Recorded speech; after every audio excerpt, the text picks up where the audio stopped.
يا أيها الذين آمنوا اتقوا الله ولتنظر نفس ما قدمت لغد واتقوا الله إن الله خبير بما تعملون.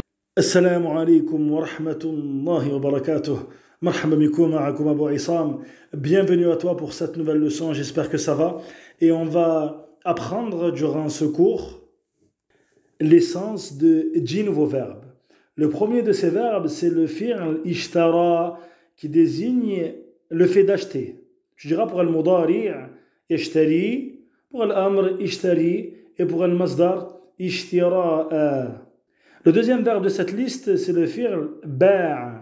Tu diras pour al-mudari' yabi'u, pour al-amr bi', et enfin pour al-masdar bay'a, qui désigne donc la vente. Le troisième verbe de cette liste, c'est le fi'l nasiya, qui signifie oublier. Tu diras pour al-mudari' yansa, pour al-amr insa, et enfin pour al-masdar nisyana. Le quatrième verbe de cette liste, c'est le fi'l tadhakkara, qui signifie le fait de se rappeler.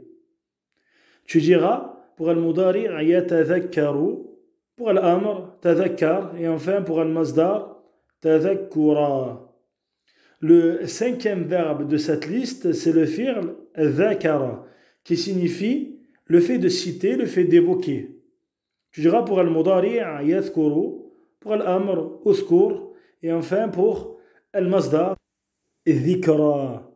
Tu diras pour l'évocation du matin et du soir, et ainsi faire référence à ces évocations, afkaru as-sabah wal masa, les évocations du matin et du soir. Et il faut savoir que le fi'l dhakara est également utilisé dans le sens du fi'l qui a précédé tadhakkara, c'est-à-dire dans le fait de se rappeler. Le sixième verbe de cette liste, c'est le fi'l dhakkara, qui signifie le fait de rappeler. Tu diras pour al-mudari' yudhakkiru, pour al-amr dhakkir, et enfin pour al-masdar tadhkira. Tu le retrouves notamment dans la parole d'Allah Ta'ala, wa dhakkir fa inna dhikra tanfa'u al-mu'minin, et rappelle, car certes le rappel est utile aux croyants. Le septième verbe de cette liste, c'est le fi'l dhahaba, qui signifie partir. Tu diras pour al-mudari' yadhhabu, pour al-amr idhhab, enfin pour al-masdar on dira dhahaba. Le huitième verbe de cette liste, c'est le fi'l sa'ala. Et tu vois qu'il est marqué entre parenthèses an, c'est-à-dire que sa'ala signifie le fait de questionner. Et lorsque tu mentionnes après sa'ala an, tu mentionneras ce au sujet de quoi tu questionnes. Tu diras par exemple, pour dire il a questionné au sujet de l'affaire, sa'ala anil amri. Le mudari' est yas'alu, tu diras pour al-amr is'al, et pour al-masdar su'ala.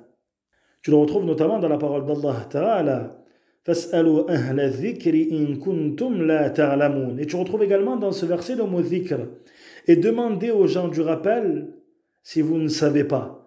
Et ce qui est voulu à travers les gens du rappel, c'est bien évidemment les gens de science, al-ulama. Le neuvième verbe de cette liste, c'est le fi'l talab, qui désigne le fait de demander. Tu diras pour al-mudari' yatlubu, pour al-amr utlub, et pour al-masdar talaba. Tu diras par exemple pour la demande de science, talabul ilm. Le dixième et dernier verbe de cette liste, c'est le fi'l a'ada, qui désigne le fait de recommencer. Tu diras pour al-mudari' yu'idu, pour al-amr a'id, et enfin pour al-masdar i'ada. Tu diras par exemple pour celui à qui tu demandes de répéter sa parole de manière courtoise et polie, a'id min fadlik, répète s'il te plaît. J'espère que ce cours t'a été profitable et je te dis à très vite, incha'Allah ta'ala, pour